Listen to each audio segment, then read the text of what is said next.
Left হ্যান্ডে কোন ব্রেসলেটসগুলো পরবেন? যেই ব্রেসলেটসগুলো আপনাকে, যেই ক্রিস্টালসগুলো আপনাকে হেল্প করবে রিসিভ করার জন্য, আর রাইট হ্যান্ডে পরবেন যেইগুলো হেল্প করবে ছেড়ে দেওয়ার জন্য, নেগেটিভিটিস ছেড়ে দিতে পারেন, কমিউনিকেশনের জন্য, ম্যানিফেস্টেশনের জন্য রাইট হ্যান্ডে।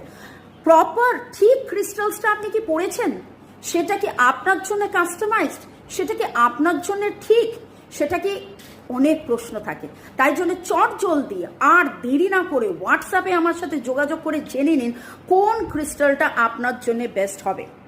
আপনাকে কি কোনো জ্যোতিষী বলেছে এমারাল্ড পড়তে? আর এমারাল্ডের দাম প্রচুর প্রচুর প্রচুর, প্রপার পান্নার দাম প্রচুর।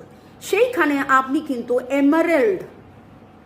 এমারাল্ডের সাবস্টিটিউট, এটা এমারাল্ড ক্রিস্টালস ফর্মে পড়লে সেটার দাম অনেকটা কম হয়, অ্যাফোর্ডেবল হয়। তবে আমার কাছে কিন্তু